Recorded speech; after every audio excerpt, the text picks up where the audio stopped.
Meus irmãos, vamos abrir a palavra do nosso Deus na carta do apóstolo Paulo aos Efésios, no capítulo 4. Nós queremos cumprimentar a igreja em nome do Senhor Jesus. É sempre uma alegria estarmos juntos, adorando o Senhor, cantando louvores, ter voz, cantar com a mente, cantar com o espírito, cantar com sabedoria, meus irmãos. Os crentes não devem cantar sem sabedoria, tem que saber o que está cantando. E o canto significa que nós vivemos aquilo que cantamos. Às vezes não na integralidade da nossa vivência, mas devemos cantar com a nossa vida, porque senão vai ficar só dos lábios para fora. E o Senhor Deus rejeita aqueles que cantam somente com os lábios. Quando ele diz que o coração está longe, ele está falando da prática de vida, que às vezes o povo de Deus só canta de boca para fora. Nós devemos cantar as verdades da palavra de Deus e viver estas verdades. E é aí que está o grande desafio. Mas eu os convido a abrir a palavra do Senhor, como já anunciei, no capítulo 4. Eu vou concluir com vocês o capítulo 4 da carta do apóstolo Paulo aos Efésios. Eu quero concluir. Irei fazer a leitura dos versículos 25 a 32. Nós estamos naquela parte bem prática que o apóstolo Paulo está tratando com a igreja lá em Éfeso. Quando eu digo igreja, eu estou falando dos irmãos que congregavam naquela região, naquela cidade. Uma carta que foi direcionada para aqueles irmãos e outros também, por isso que chegou até as nossas mãos. Acompanhem, por gentileza, a leitura. Necessário você ter a Bíblia para você acompanhar a leitura e depois manter a Bíblia aberta. Você não fecha a tua Bíblia, porque a mensagem se dará do texto que eu vou ler com vocês. Diz assim a palavra do nosso Deus: Por isso, deixando a mentira, fale cada um a verdade com o seu próximo, porque somos membros uns dos outros. Irai-vos e não pequeis. Não se ponha o sol sobre a vossa ira, nem deis lugar ao diabo. Aquele que furtava, não furte mais. Antes, trabalhe, fazendo com as próprias mãos o que é bom, para que tenha com que acudir ao necessitado. Não saia da vossa boca nenhuma palavra torpe, e sim unicamente a que for boa para edificação, conforme a necessidade, e assim transmita graça aos que ouvem. E não entristeçais o Espírito de Deus, no qual fostes selados para o dia da redenção. Longe de vós toda amargura e cólera e ira e gritaria e blasfêmias, e bem assim toda malícia. Antes, sede uns para com os outros benignos, compassivos, perdoando-vos uns aos outros, como também Deus em Cristo vos perdoou. Até aqui a leitura da palavra do nosso Deus, meus irmãos. Ainda que nós já tivemos uma palavra de oração, mas depois de lido o texto, eu creio que depois que eu li aqui, você já imagina o que é que vai vir pela frente aqui. Quais são as instruções que nós temos aqui. Então vamos orar ao nosso Deus mais uma vez, para que o Espírito Santo nos ilumine na compreensão do que vai ser explicado. Tem textos que não precisa explicar, meus irmãos. Tem texto que é tão óbvio o que foi lido, que a gente não precisa fazer esforço para explicar. Tem textos difíceis de explicar, mas eu creio que esse daqui é bem prático, não vai ser tão difícil de explicar. Então eu já vou aqui, como Paulo está fazendo, tirar já algumas lições para nós. Mas para isso precisamos da orientação do Espírito Santo. Então vamos orar mais uma vez, meus irmãos. Senhor nosso Deus, nós acabamos de ler mais uma porção da Tua santa e bendita palavra.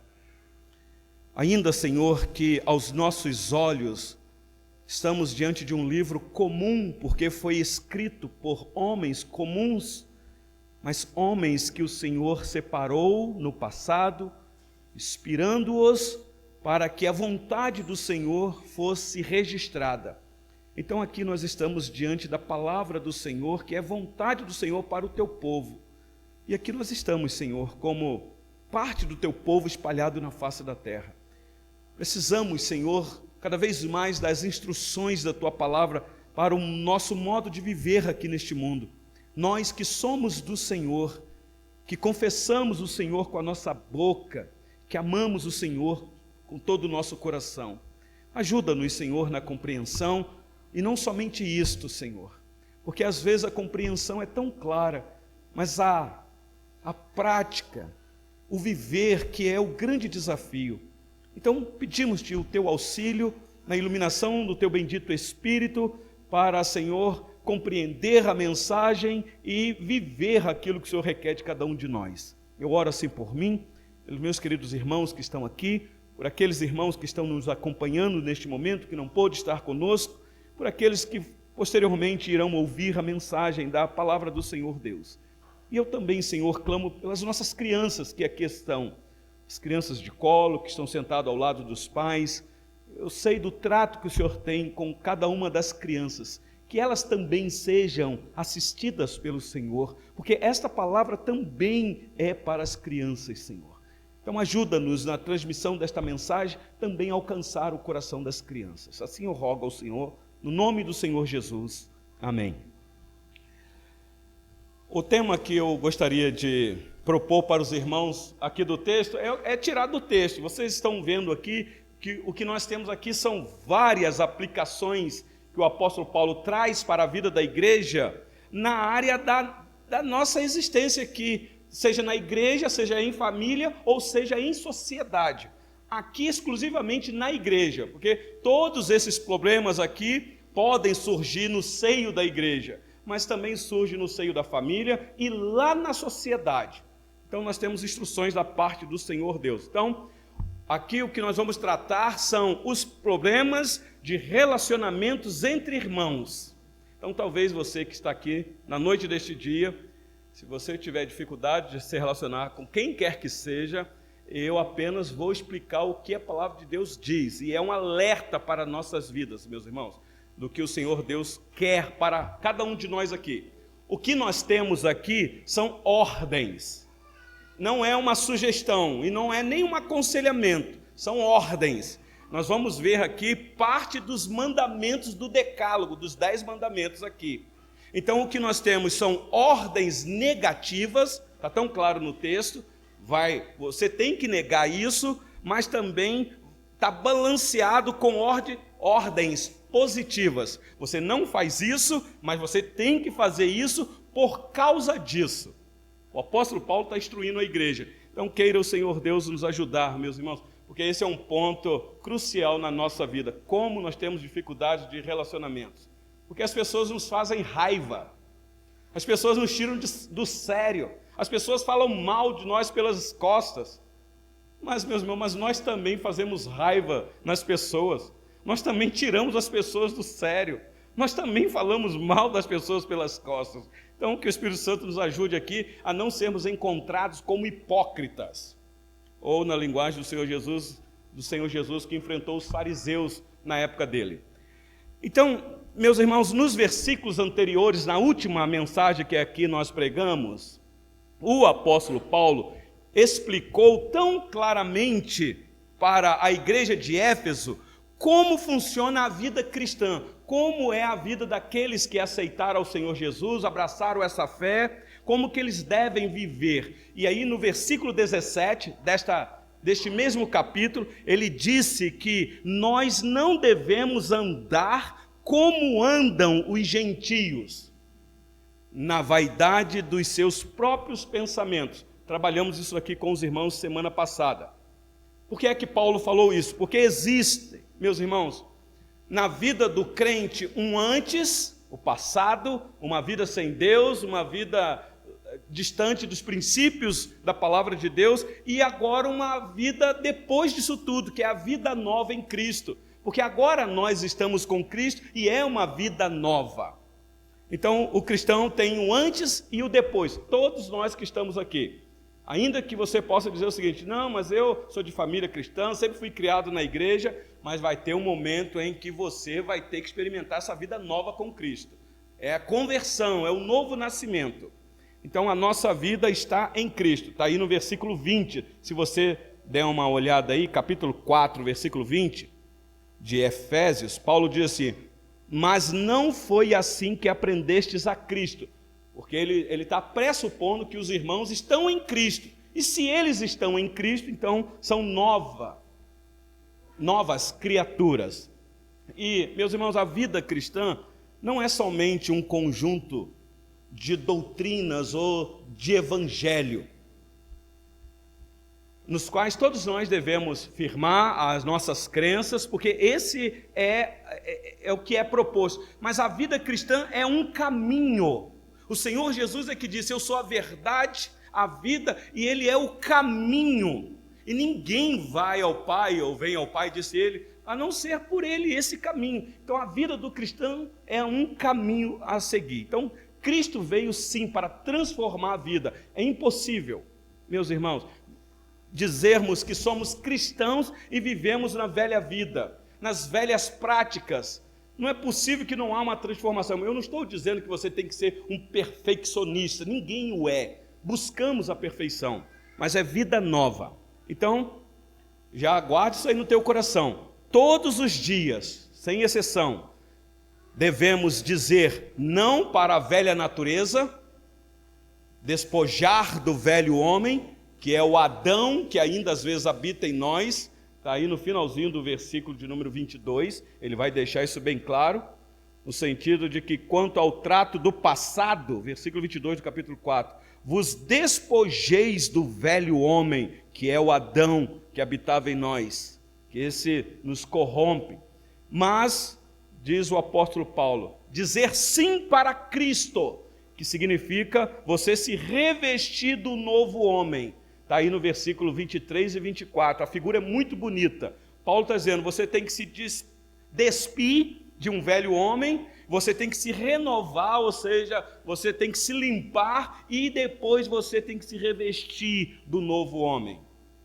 Porque uma coisa ruim é a pessoa que trabalhou o dia inteiro e suou a camisa, a roupa, e chega em casa, toma um banho e ela veste a mesma roupa. Alguma coisa não vai bater, porque aquela roupa está suada, está com mau cheiro. Você pode até dizer, mas eu tomei banho. Sim, mas essa roupa que você vestiu aí, seria melhor uma outra roupa, uma roupa mais limpinha. É a figura que o apóstolo Paulo usou aqui. Nós encerramos o sermão domingo passado, meus irmãos. Então, são 2 passos.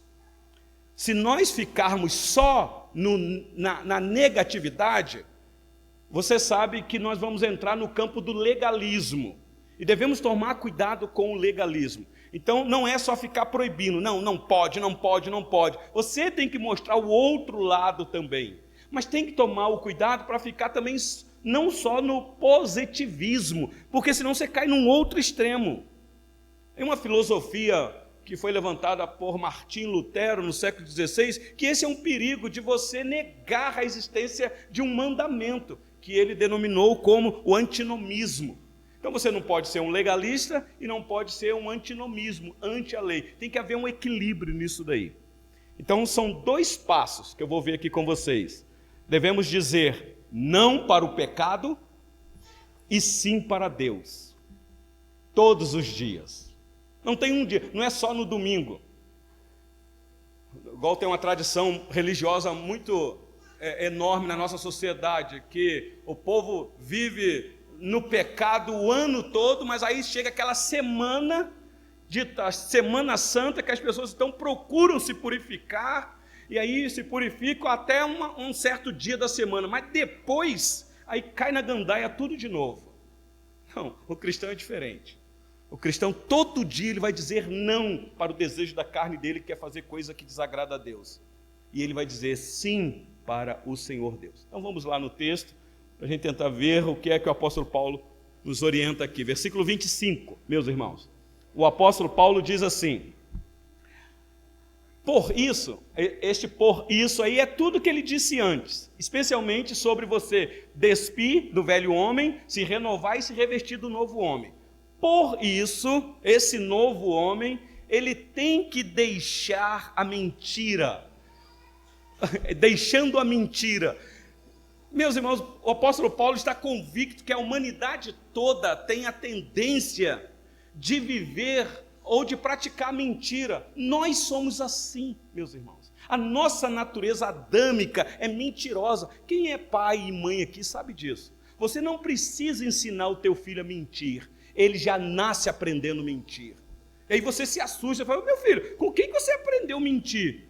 É a natureza velha dele. Por isso é que ele precisa ser ensinado no caminho do Senhor, para que ele possa se despir do velho homem e se revestir do novo.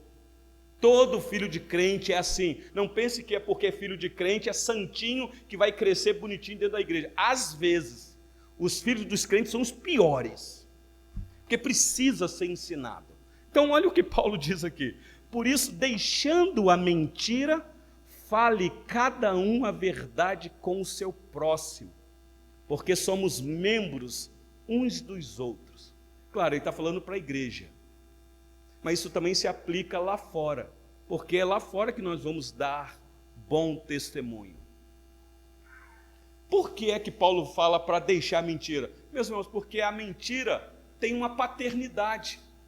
O Evangelho de João, capítulo 8, versículo 44, quando o Senhor Jesus está no embate com os fariseus, que eles estavam se valendo da paternidade de Abraão para eles, o Senhor Jesus falou para eles, João 8,44, o Senhor Jesus falou, vocês são filhos de Abraão? Vocês são filhos do diabo. Vê se você consegue colocar lá, João 8,44, é um texto conhecido.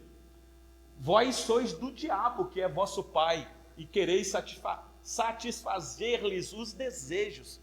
Ele foi homicida desde o princípio. Está falando do diabo, homicida desde o princípio. Quem é que instigou, quem é que incentivou Caim a matar Abel, meus irmãos?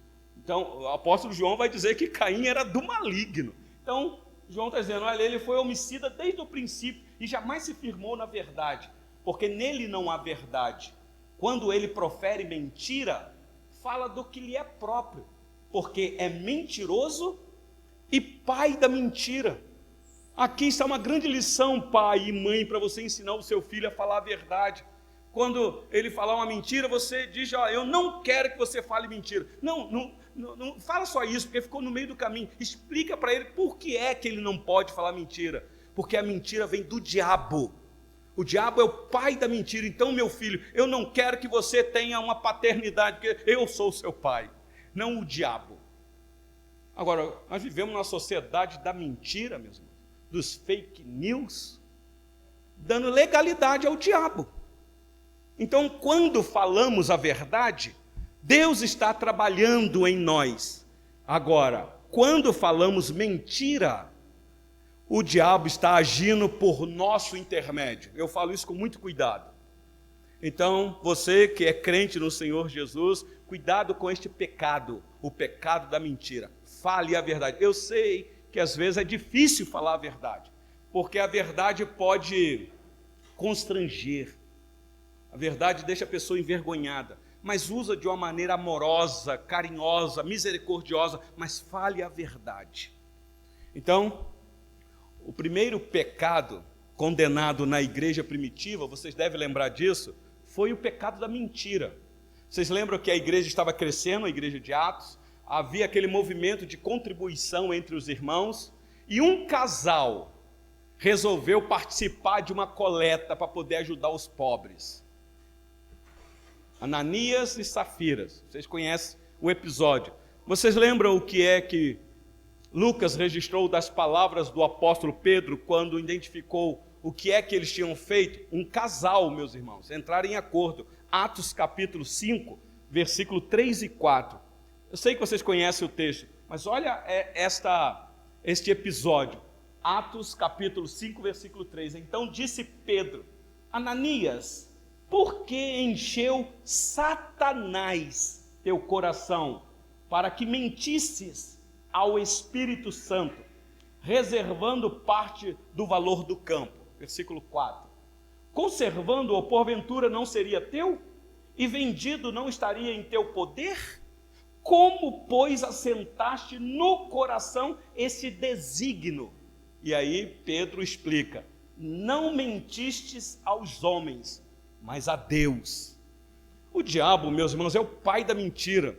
Então vocês tomem cuidado quando vocês for passar uma informação, se vocês não têm certeza daquela informação, cuidado com a fofoca. O diabo gosta disso, meus irmãos. Tomem cuidado. O apóstolo Paulo está dizendo, vocês são novas criaturas, se revestiram do novo homem. Por isso, deixe a mentira, porque eu sei que vocês são mentirosos. A mentira está intrinsecamente em todos nós. Nós nascemos mentirosos. Então precisamos de decidir não mentir mais. Mas não é só não mentir, é falar a verdade. Por que, Paulo? Porque nós somos membros uns dos outros. Está bem claro no texto aí, né? Então esse é o primeiro ponto do apóstolo Paulo aqui. Cuidado com a mentira. Segundo, sobre a ira. Olha aí o versículo 26 e 27 de Efésios 4. Versículo 26 e 27, o apóstolo Paulo diz assim: irai-vos e não pequeis. Não se ponha o sol sobre a vossa ira, nem deis lugar ao diabo. Vocês estão acompanhando o raciocínio do apóstolo Paulo, meus irmãos? A ira muitas vezes vem para o nosso coração como um incentivo do diabo. É o diabo que não quer que a gente fique em paz com quem quer que seja.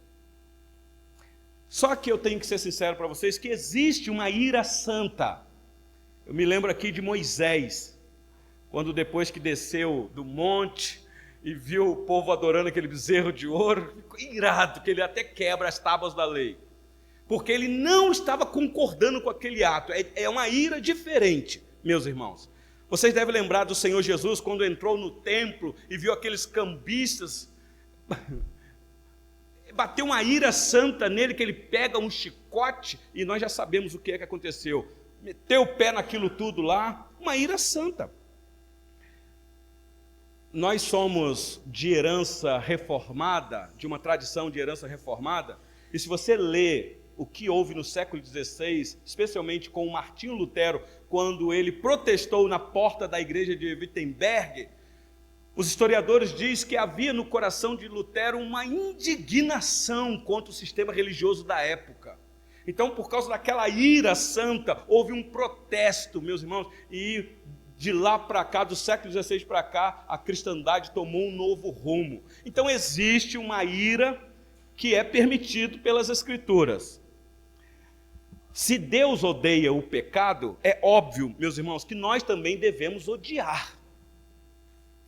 Mas Paulo diz assim: irai-vos e não pequeis. O que Paulo está fazendo aqui é citando o Salmo 4, versículo 4, quando Davi, já diante de uma situação muito delicada, vai tratar desse assunto. O Salmo 4, versículo 4, está dito lá: irai-vos e não pequeis, consultai no travesseiro o coração e sossegai.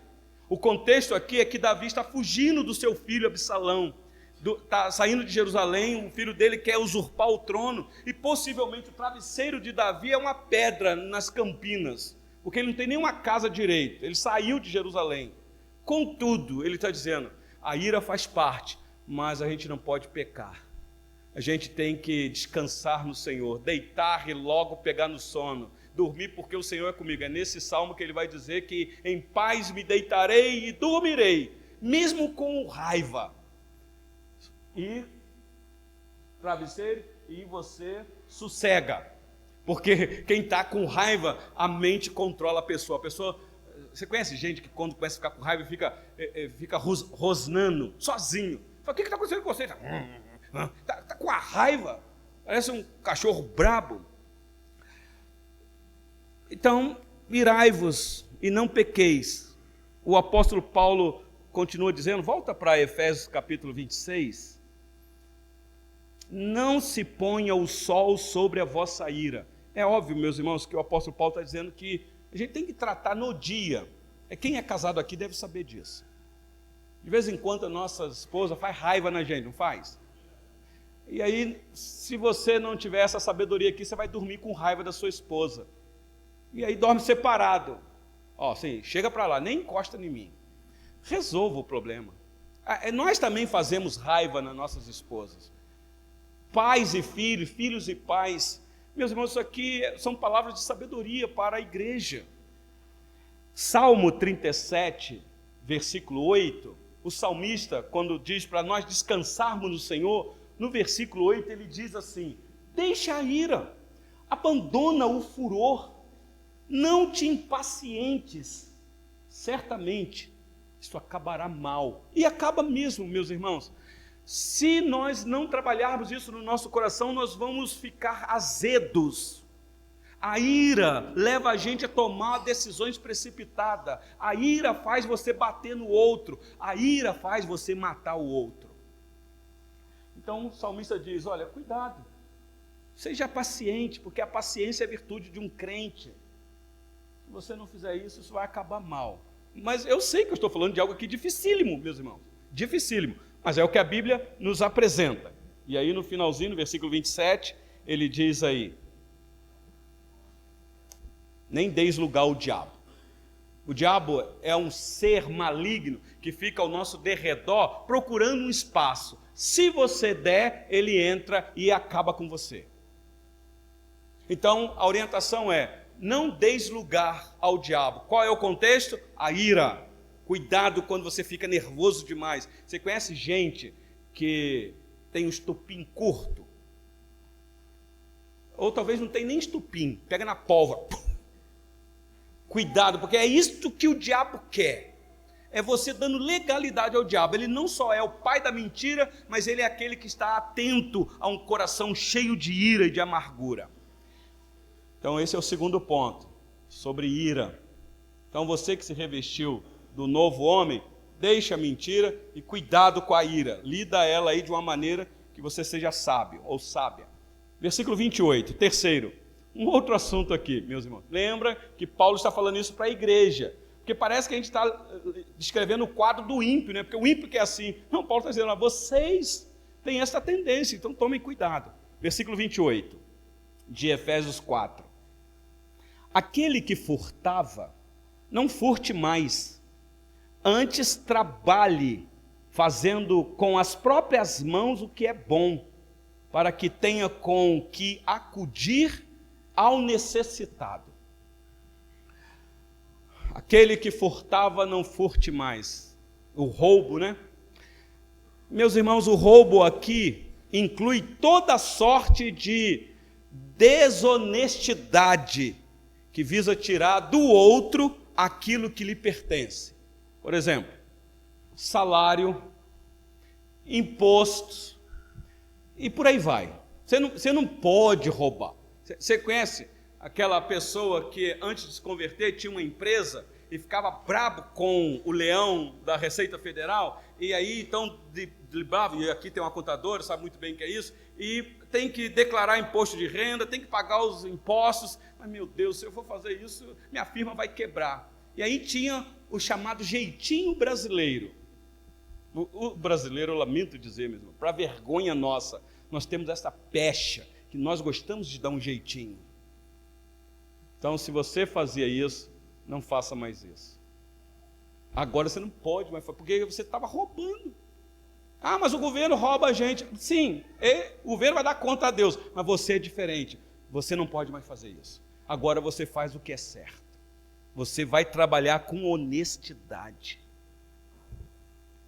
Não fique fazendo isso, porque isso é característica de gente que não anda com Deus, que não tem vida digna com Deus. Vocês lembram de Judas, meus irmãos? Uma vez o Senhor Jesus está num lugar, a moça quebrou um perfume carérrimo. E Judas, não só Judas, mas os outros discípulos também olharam e falaram: que desperdício. Aí Judas aproveitou a oportunidade, falou: pois é, nós poderíamos pegar esse perfume aí e vender, ter um bom dinheiro e ajudar os pobres, talvez citando Deuteronômio 15, a partir do versículo 7, que nós devemos ajudar os pobres, os necessitados. O Senhor Jesus virou para o Judas, não falou não, mas nós temos uma informação, por gentileza, João capítulo 12, versículo 4, 5 e 6, o evangelista nos informa isso daqui, ó. João capítulo 12, versículo 4. Mas Judas Iscariotes, um dos seus discípulos, o que estava para traí-lo, disse: por que não se vende este perfume por 300 denários e não se deu aos pobres? Olha o versículo 6. Isto disse ele, não porque tivesse cuidado com os pobres, mas porque era ladrão. Meu Deus, um apóstolo ladrão. E está bem claro aí, meu irmão, para a gente saber. E tendo a bolsa, tirava o que nela se lançava. O perigo do tesoureiro lidar com dinheiro. Aquele que furtava, não furte mais. Diz o apóstolo Paulo, agora você precisa trabalhar. Então, trabalhar para poder ter sustento, primeiro para si, para a sua família, e o apóstolo Paulo diz, e também para acudir os necessitados. Hoje pela manhã aqui, trabalhando com os irmãos sobre o texto do apóstolo Paulo, a segunda carta dele aos Coríntios, capítulo 8 e capítulo 9, nós falamos exatamente sobre esta questão de nós termos recursos para ajudar os necessitados no avanço do reino de Deus. Porque você precisa trabalhar para ter, a não ser que o seu dinheiro venha de outros recursos, de outros lugares. Mas o natural é você trabalhar com o suor do teu rosto, com muito sacrifício, e ter com o que comer e ajudar as pessoas. E nós citamos uma frase aqui que os irmãos ficaram a pensar que frase é essa. Eu não sei quem é o autor. E eu também acho que essa frase é para ser usada de uma outra maneira. Mas eu achei interessante essa frase. E a frase é esta, diz assim, quem trabalha e mata a fome, não come o pão de ninguém. Quem ganha mais do que come, sempre come o pão de alguém. E aí tem uma continuação que ele diz que quem ganha mais do que come, sempre come o pão de alguém. Tem uma outra frase no finalzinho. Quem não luta pelo que come, merece o salário que tem. É uma frase de efeito, está aí na internet, não sei quem é o autor. Eu só achei interessante e quis trazer para vocês. O trabalho dignifica o homem e a mulher, meus irmãos. Que bênção é você poder ter uma porta aberta para você trabalhar com o suor do seu rosto, poder comer o teu pão e poder ajudar outros que estão necessitados. Mas e o roubo, meus irmãos? Você conhece aqueles que defendem a política, ou o político, dizendo, não, pastor, ele rouba, mas ele faz. Então você nunca queira se envolver na política com esta mentalidade. Porque se eu incentivo a igreja a se envolver com política, eu incentivo os jovens a despertar vocações para a política, porque se você for para lá com esta mentalidade, você muda o sistema, ou você morre lá. As duas, uma. Mas nós precisamos de pessoas assim, meus irmãos, que não roube e nem deixe roubar. Estou virando meio político aqui, né? Versículo 29 e 30, por gentileza. Vamos lá que no final eu quero tirar algumas lições para nós. Então você que se revestiu do novo homem não pode mentir, não pode se irar a ponto de perder a paciência e você não pode ser um ladrão, você não pode furtar, você não pode roubar nada de ninguém. Versículo 30, 29 e 30. Agora é sobre as palavras torpes. Só vai piorando, né? Só vai piorando. Versículo 29 diz assim, não saia da vossa boca nenhuma palavra torpe, e sim unicamente a que for boa para a edificação, conforme a necessidade, e assim transmita graça aos que ouvem. E não entristeçais o Espírito de Deus, no qual fostes selados para o dia da redenção. Preste atenção aqui no raciocínio do apóstolo Paulo, meus irmãos. Não saia da vossa boca palavras torpes. O que são palavras torpes? São palavras que prejudicam os ouvintes. Palavras que, como Paulo disse aqui, que não edifica, que não serve para nada. E às vezes até atrapalha, denigre. Meus irmãos, o cristão não pode ter a boca suja. Eu sei que de vez em quando pode escapulir, porque o velho homem ainda está dentro de nós, aí de vez em quando, especialmente com raiva, né? A pessoa perde a paciência, aí vem lá do fundo do coração dela o que está lá, e a boca só vai verbalizar, obrigado. Só vai falar o que o coração lá está cheio. O apóstolo Paulo, escrevendo aos Romanos, falando dos gentios, daqueles que ainda não foram alcançados com a graça de Deus, eles têm um grande potencial para isso, meus irmãos. Eles não medem as palavras. Na raiva, fala mesmo e diz, deixa eu falar, que eu quero falar. E aí, então, só impropérios.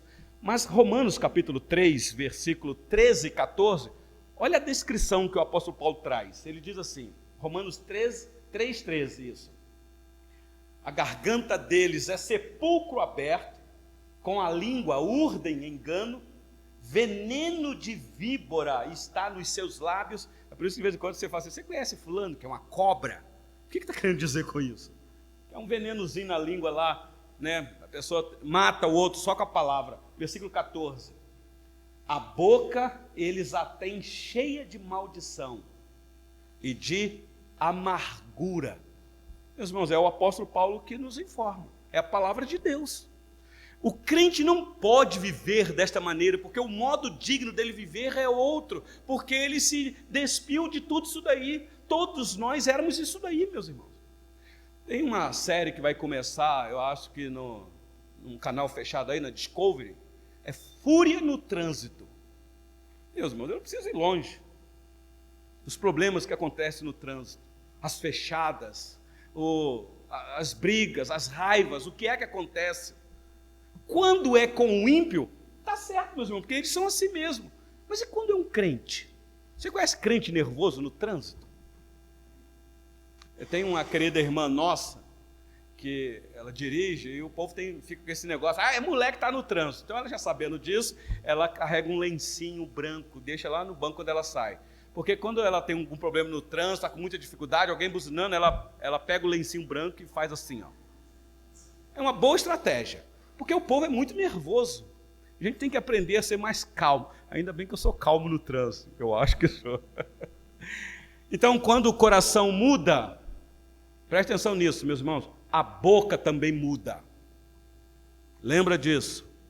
O Senhor Jesus chamou aqueles fariseus de raças de víboras, porque o coração deles estava cheio de maldades, e eles estavam falando impropério. O Senhor Jesus disse, vocês estão falando isso porque a boca fala do que o coração está cheio. Então, raças de víboras mesmo. Mas nós, graças a Deus, fomos transformados. Provérbios, capítulo 12, versículo 18, o sábio disse assim, sobre a nossa língua. A língua tem que ser uma medicina, meus irmãos, para nós.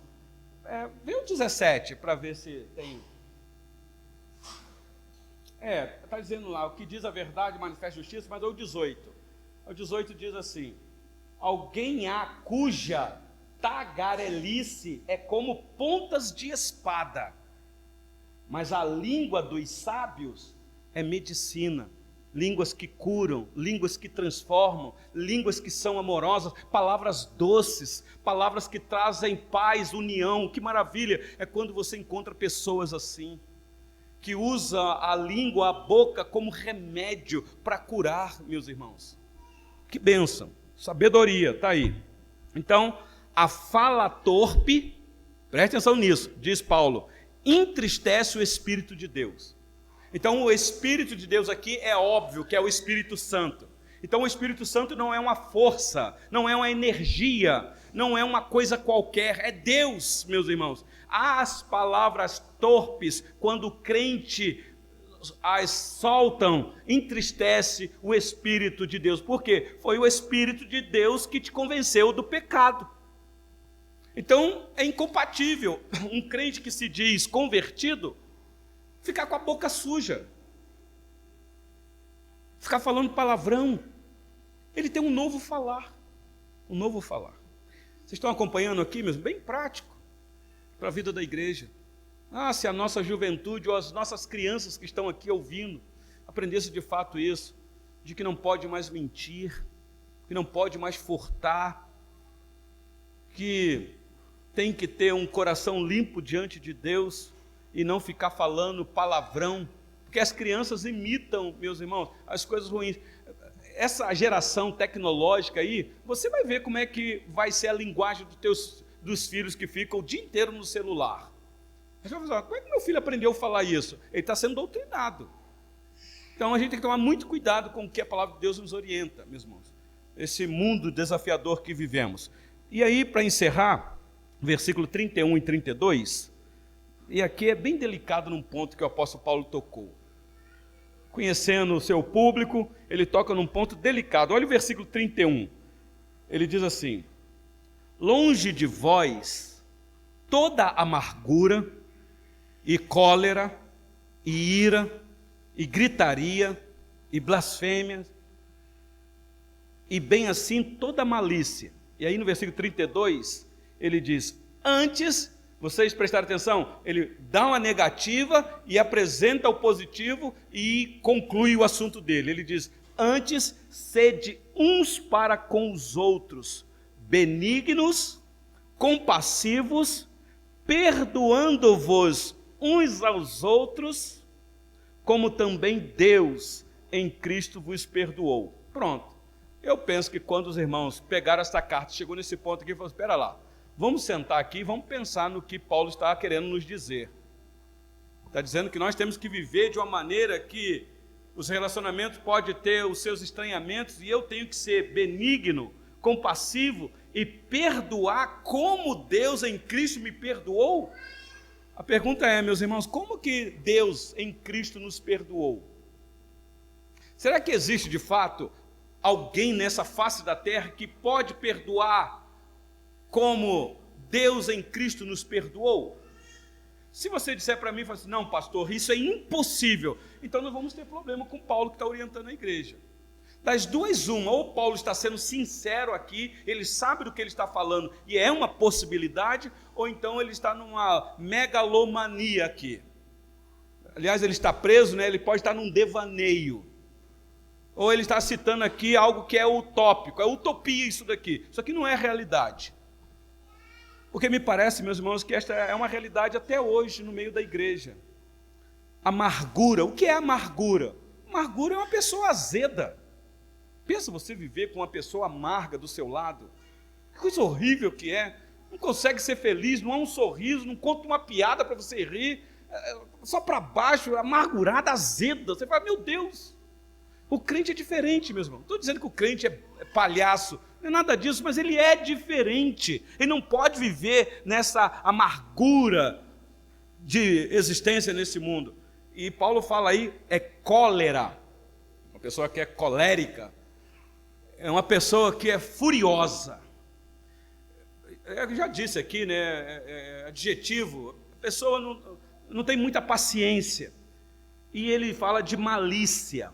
Malícia, uma pessoa que trama o mal contra o próximo, e isso aqui, meus irmãos, é dentro da igreja. Você pode pensar assim, não, pera lá pastor, igreja é lugar de gente santo, é gente tudo bonzinho, aí de vez em quando você descobre que tem um crente que começa a armar uma trama para você, e fala assim, mas nós não somos crente, mas olha aqui, meus irmãos, a pessoa tem que se converter para largar isso tudo. Quando uma pessoa, um crente, fica tramando contra um outro crente, isso é sinal de que ela não é convertida. Ela está servindo um outro Deus que não a Cristo. Mas e perdoar, meus irmãos? Esse aqui é um modo digno de andar com Deus.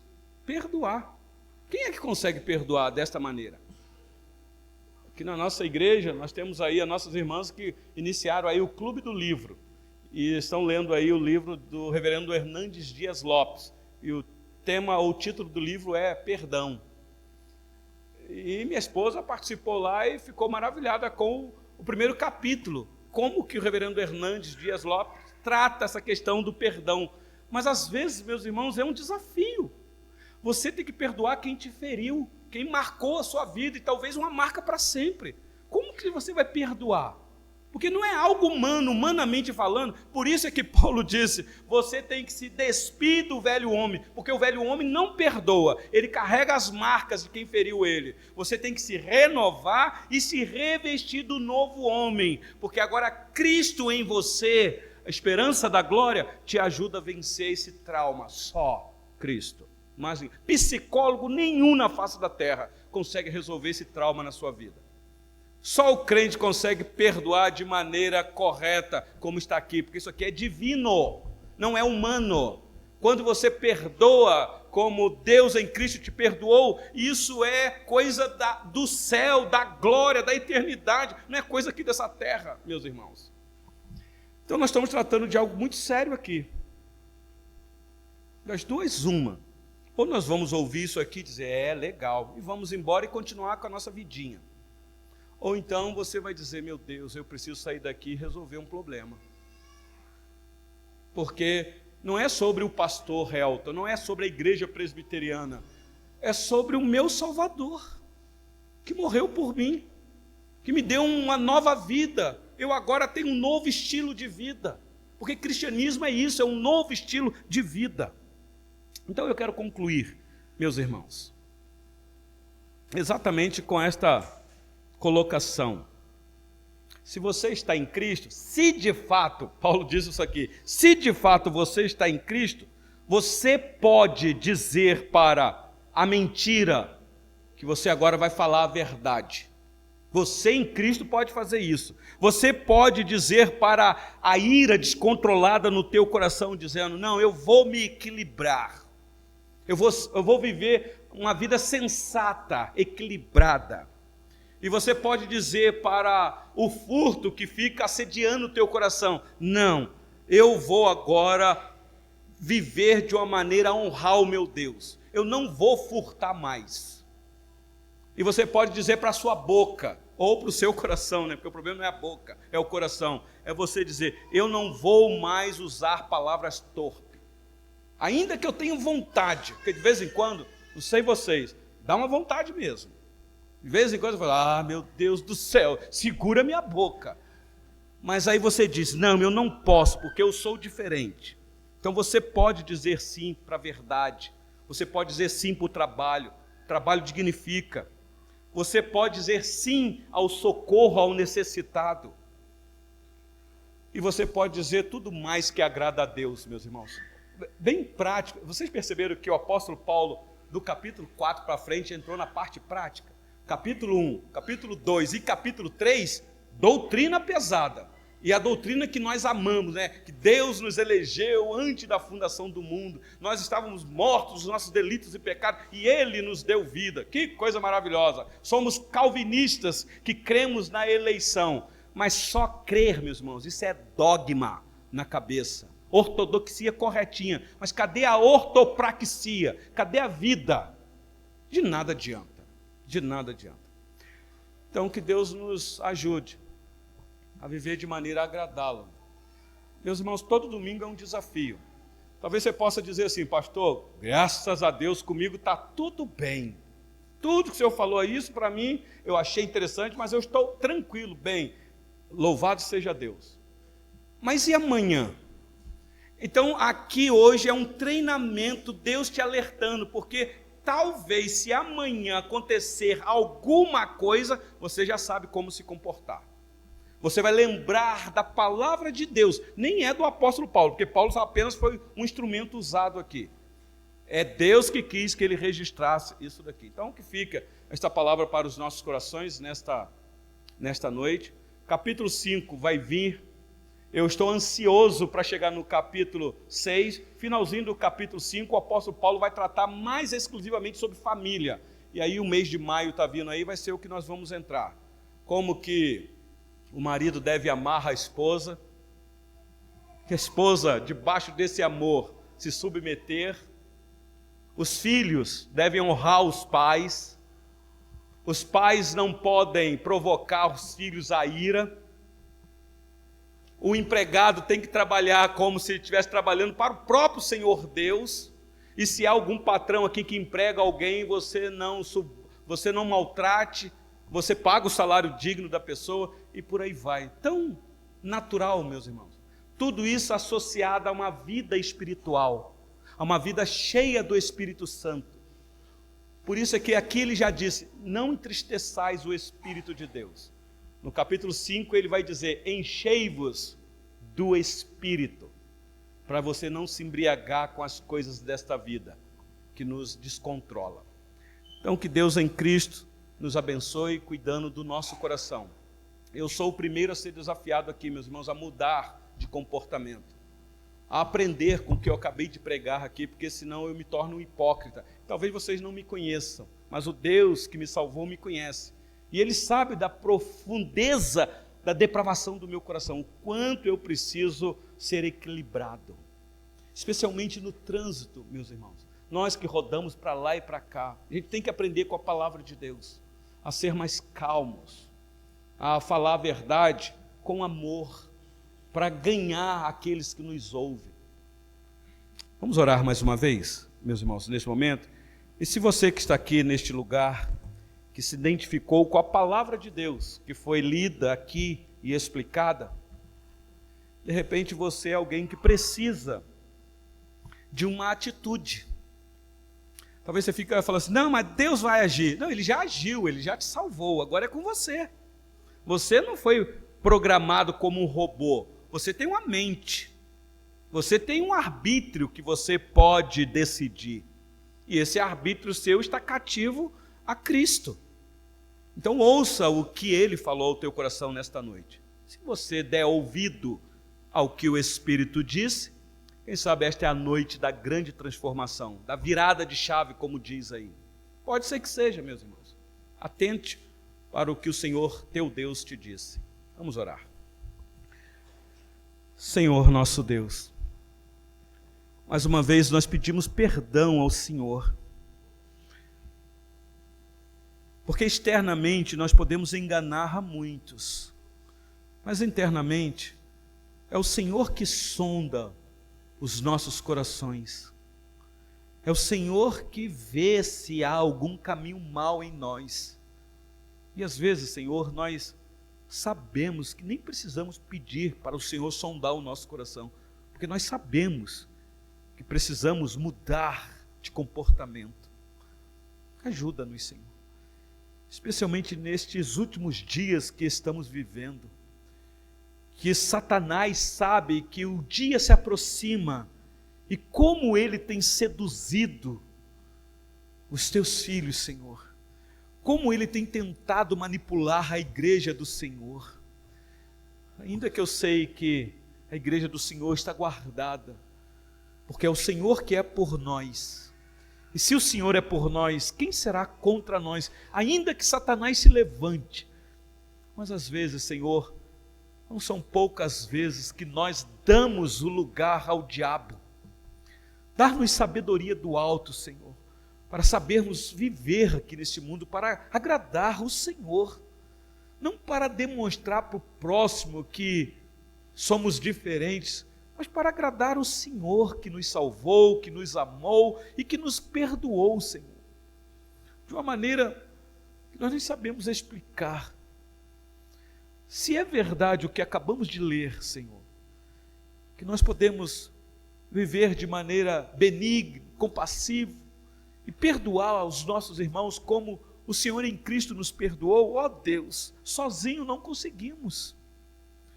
Quem sabe este é um milagre que precisamos na nossa vida, desta transformação, de saber perdoar quem nos tem ofendido.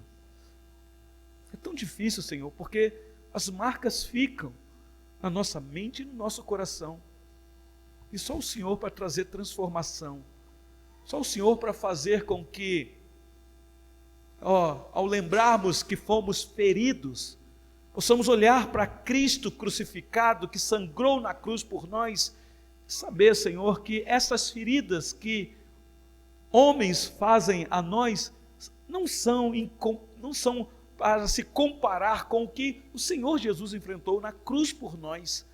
Então, em Cristo, ajuda-nos a perdoar uns aos outros.